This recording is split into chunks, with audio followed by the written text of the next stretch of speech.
Apa dipikir kalau ada orang nyalon bupati itu duitnya pasti banyak? Nggak jelas. Ya dibuktikan aja nanti nyangoni kiainya apa enggak. Ya tuh ulun ini kan masa-masa ya udah mulai dulu, dan Ustadz Muhsin Al-Aziz juga membuktikan. Pokoknya kalau ada calon ngaji bareng sama kita, terus kita doakan bareng-bareng, 99,9% biidznillah terpilih dan menang. Tapi ya rata-rata nambahi, rata-rata. Kalau nggak nambahi 99,9% gagal. Gagal. Atau mungkin terpilih tapi belum sampai sebulan meninggal biasanya. Nah, pilihan ada di tangan Anda. Itu mudah terbukti di mana-mana. Bahkan ada dia udah jadi pejabat, udah jadi kepala daerah, ketemu nggak nambahi, kena kasus, tangkep KPK di penjara, selesai jabatannya. Mikir gitu.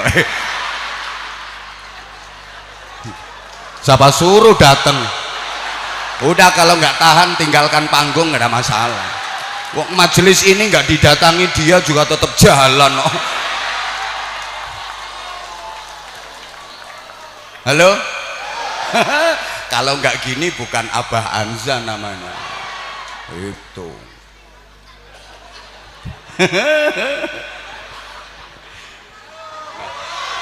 Iya.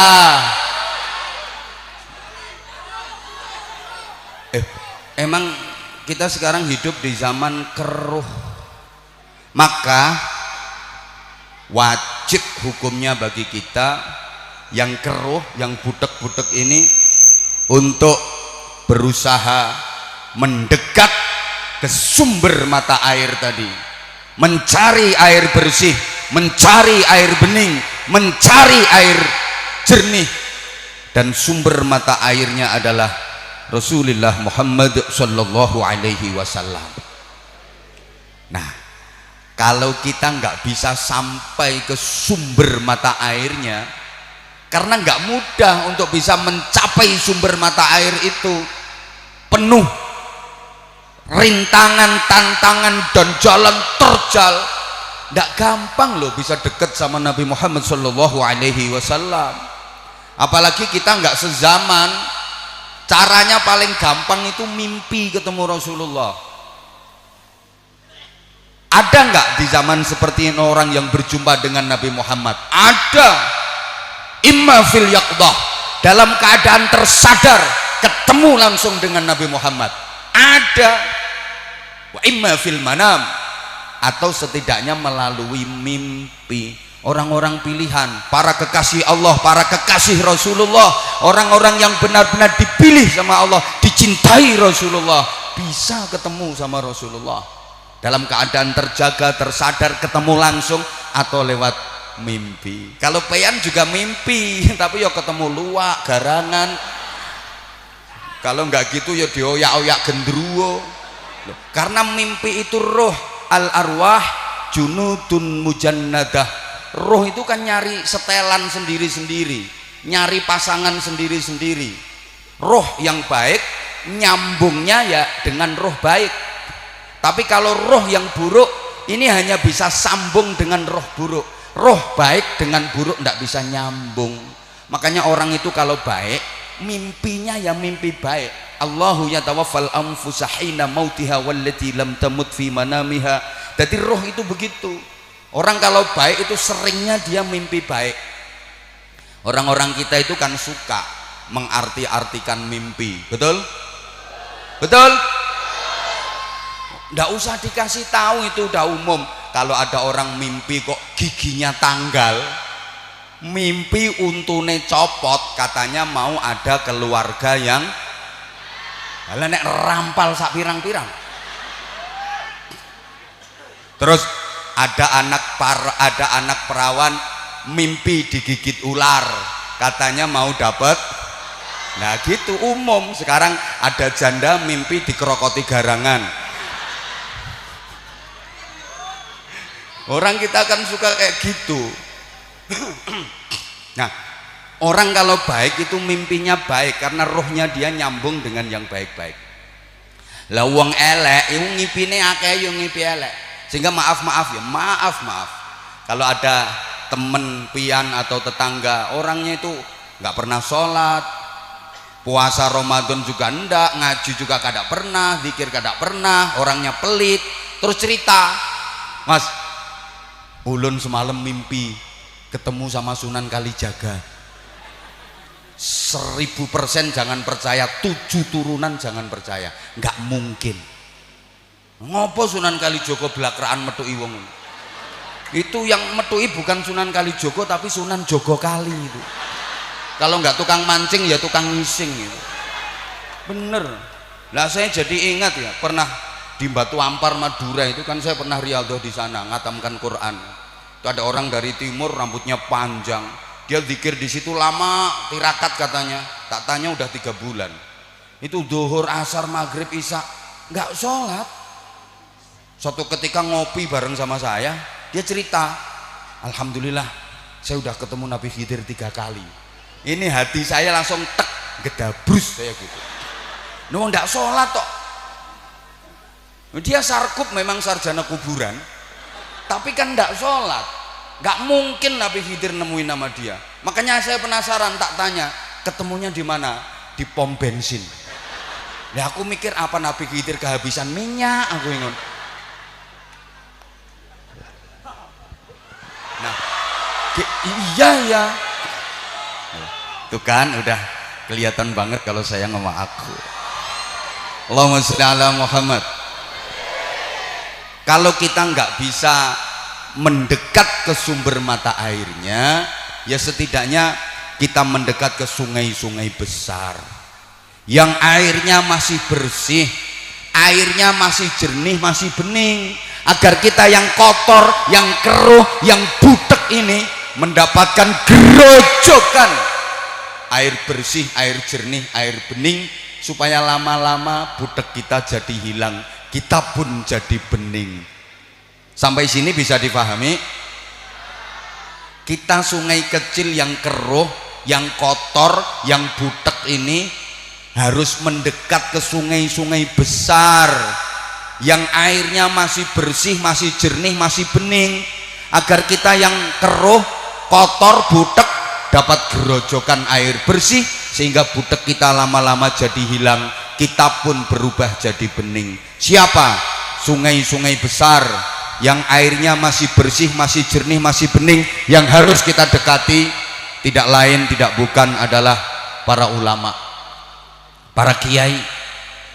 Yang kiai beneran, ulama sungguhan, kiai beneran. Hati-hati, zaman kayak gini kan keruh, nggak jelas ini kiai apa bukan kiai, kan nggak jelas. Halo, kata orang Jawa, jangan digebyah uyah. Ojo digebyah uyah podo asine. Memang uyah itu asin, tapi kan tidak semua yang asin itu uyah. Contoh umbelmu. Gak percaya dilaten ora asin. Gitu loh. Emas memang umumnya berwarna kuning, tapi kan tidak semua yang warnanya kuning itu emas. Lah kalau semua yang warnanya kuning dianggap emas, berarti pian tiap pagi ke toilet petentengan itu ngeluarin emas. Ulama umumnya pakai sorban, umumnya, tapi nggak semua yang pakai sorban itu ulama. Hati-hati, kadang yang menang tampilannya tok, casingnya tok, atributnya saja, jubahe klengsreh lemah, sorbannya ngombo koyo Batman. Dia bawa tasbih itu besar-besar, bukan dari kayu, kelapa direntengi. Apa itu mesti ulama? Ya ntar dulu kualitasnya dong. Gimana sanad keilmuannya? Dia ngajinya di mana? Gurunya siapa? Kiainya siapa? Sanad ilmunya nyambung nggak ke Rasulullah Shallallahu Alaihi Wasallam? Kalau ulama Indonesia sanad ilmunya rata-rata sama, nanti sampai ke Abu Bakar Syato. Abu Bakar Syato itu muridnya Syekh Ahmad Zaini Dahlan. Ngopo tak terang dong ini? Wis pokoknya nek jalur pesantren ahlu sunnah wal jamaah itu wis bener, gitu loh maksud saya. Terus dia ya pernah mondok di pesantren, bisa ngaji, faham berbagai macam fan disiplin keilmuan, itu bener-bener ulama. Ngajinya ya runtut, suruh baca kitab kuning ya bisa, itu tandanya dia faham ilmu agama. Kitabnya ya urut, ya Fathul Qorib, Fathul Mu'in, Fathul Wahhab. Nah kalau ulama-ulamaan mungkin ceramah pinter, tapi suruh baca kitab au, karena yang dikaji sama dia bukan Fathul Wahhab, melainkan Fathul WhatsApp, Raudatul Facebook, Kifayatul Instagram, Hidayatul Twitter, sama Nihayatul TikTok. Nah itu sanad ilmunya sambung pada Syekh Google radhiyallahu anhu. Tuh. Maka kita nggak boleh sembarangan nyari guru. Allahumma sholli ala Muhammad, Allahumma sholli ala Muhammad. Nabi aja berpesan, la ta'jabu bi amalil abdi hatta tanzuru kaifa yuhtamu bi. Kamu jangan takjub dengan kehebatan seseorang. Perhatikan dulu manfaat apa yang dia hasilkan, terus tunggu bagaimana dia diakhiri kehidupannya. Jangan gampang kagum. Halo? Paham boh enggak diomongin ini? Nah ini maksud saya, kita harus mendekat ke ulama. Ulama itu memang harus dimuliakan. Man akramal ulama faqad akramallah wa rasulah. Siapa yang memuliakan ulama, maka dia benar-benar sudah memuliakan Allah dan Rasulullah. Sebaliknya, meremehkan ulama berarti meremehkan Allah, meremehkan Rasulullah. Nah kalau saya bukan ulama, jujur maaf saya ndak bisa ngaji, sama kayak Bean. Kita sama-sama oon. Makanya saya di mana-mana cuman ngajak kepada saudara-saudara saya yang sama-sama bodoh dengan saya, mari kita jalurnya yang benar. Allahumma sholli ala Muhammad, Allahumma sholli ala Muhammad. Apa pentingnya kita memuliakan ulama? Ya penting banget. Kita itu diperintah mencontoh Rasulullah, sementara kita nggak pernah ketemu sama Rasulullah. Caranya ya lewat bimbingan para ulama. Betul? Lah kan akhir-akhir ini ada propaganda anti ulama. Di medsos itu juga berseliweran upaya untuk menjauhkan umat dari ulama. Salah satu caranya sesama ulama dibentur-benturkan. Ulama dibentur-benturkan. Tujuannya agar umat itu ada kebencian kepada ulama. Kalau umat sudah menjauh dari ulama, fantawiris sa'ah, tunggu saat kehancurannya. Karena ulama lah pewaris Nabi. Ada yang yarithu aqwalahu, mewarisi dawuh-dawuhnya Nabi, namanya alim. Ada yang yarithu af'alahu, mewarisi perilakunya Nabi, namanya abid. Ada yang yarithu akhlaqahu, mewarisi akhlaknya Nabi, namanya arif. Jadi ada al-alim, ada al-abid, ada al-arif. Itu kriteria ulama. Allahumma sholli ala Muhammad. Sekarang kan ada model kayak gitu. Wes gak usah kiai-kiaian. Ngopo kiai? Langsung Kanjeng Nabi aja. Kiai sama manusianya, makan sama-sama nasi, kentut sama basinnya. Ya pancen mangan podo segone, ngentut podo basine, tapi kan beda. Gitu loh. Lah orang yang bilang ndak usah ustadz, ndak usah ulama, ndak usah kiai, langsung Nabi. Loh dia ketemu Nabi itu ya kapan? Terus dia kenal Nabi dari siapa kalau bukan dari ulama? Halo? Tanpa dibimbing ulama, kita nggak kenal Rasulullah, kita nggak kenal Allah, kita nggak kenal Islam, kita nggak kenal iman. Betul?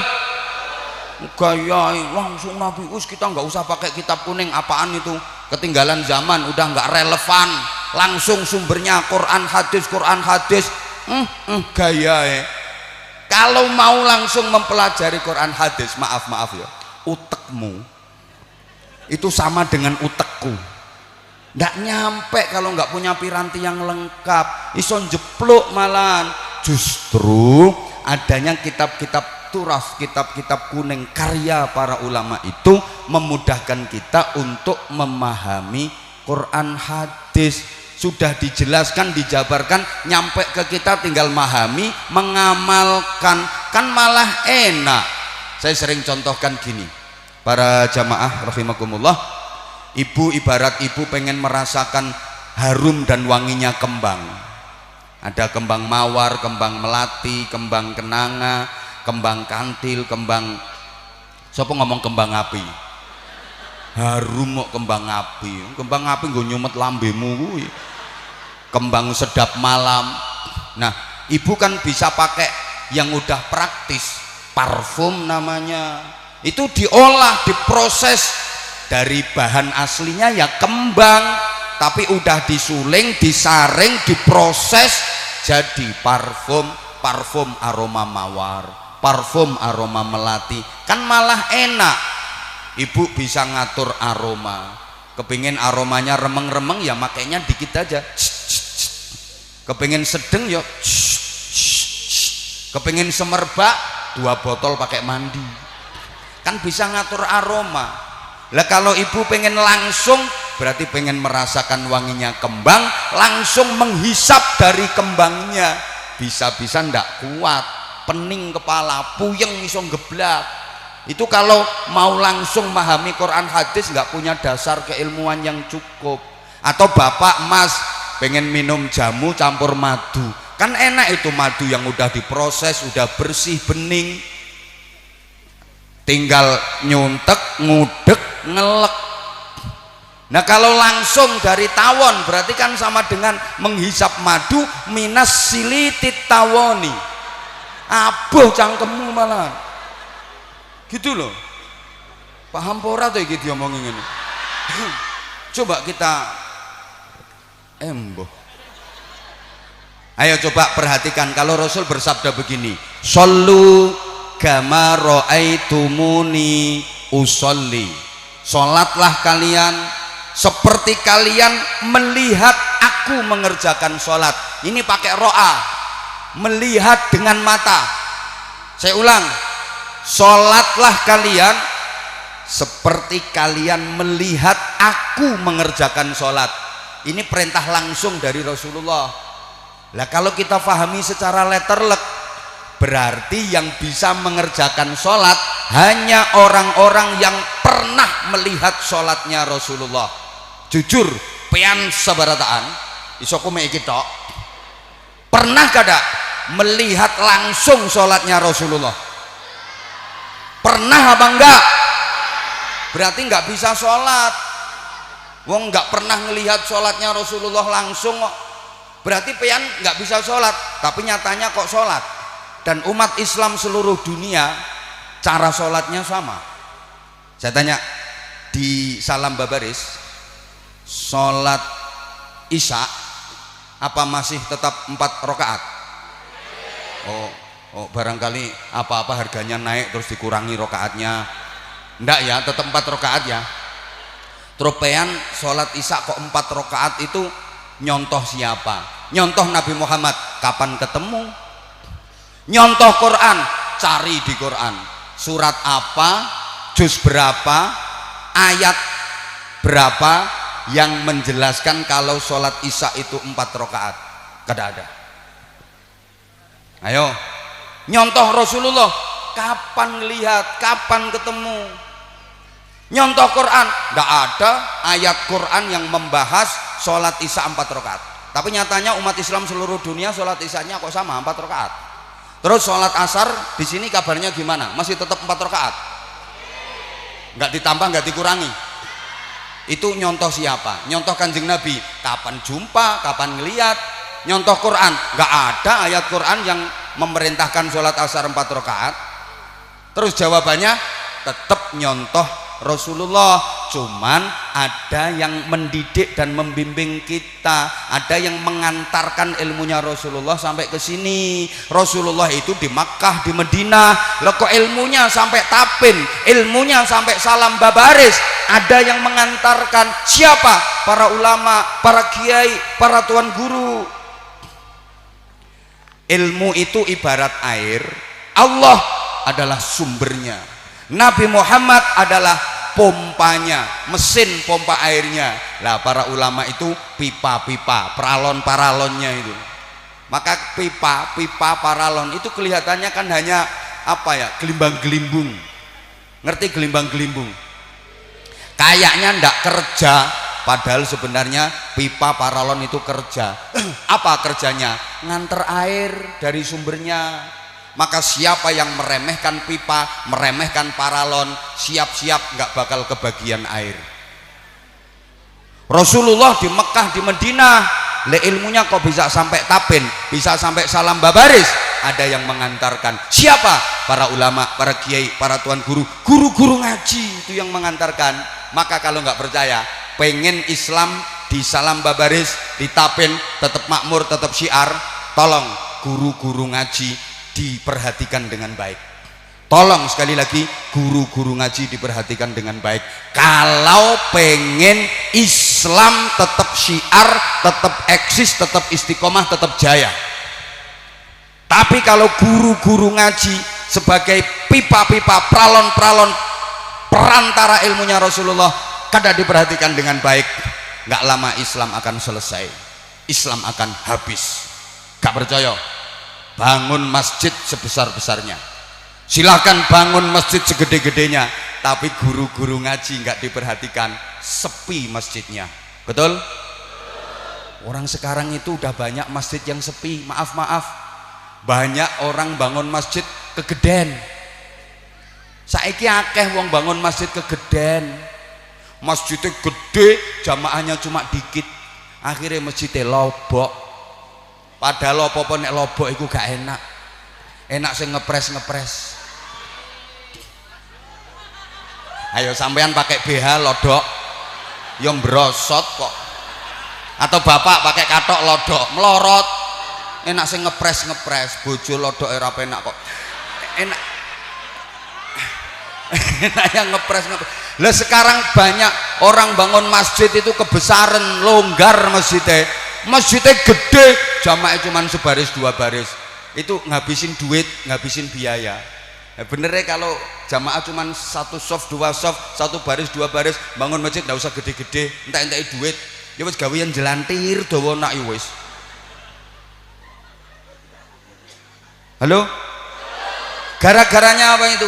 Guru-guru ngaji kurang diperhatikan. Sorry ya, guru-guru ngaji itu rata-rata kada ada gaji. Karo masyarakat mek dituturi, cuman dinasehati tapi nggak digaji, nggak diperhatiin. Sabar ya Pak Ustadz, anak-anak sini tuh nakal-nakal. Kata ustadznya, nggih. Sabar Pak Ustadz, anak-anak sini tuh nakal-nakal, ngajar yang sabar, yang ikhlas. Nggih, tapi nggak ada bayarannya. Makanya rata-rata guru ngaji itu kuru-kuru, sampai pecine lo longgar. Tambah kuru sandas-sendase. Izin, mohon maaf banget ini kepada pejabat-pejabat atau calon pejabat.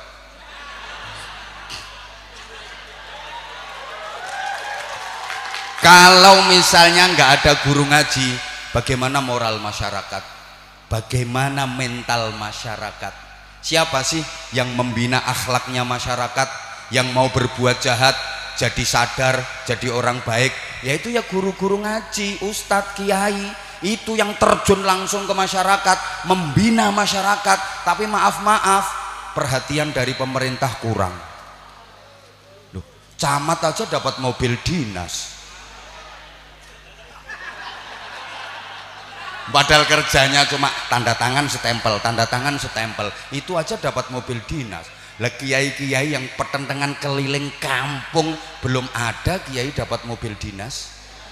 Kiai Muhsin nih, itu jadi pengasuh pesantren udah puluhan tahun, nggak ada dapat mobil dinas, tunjangan juga nggak pernah ada, untungnya lemu tadi gak ketoro.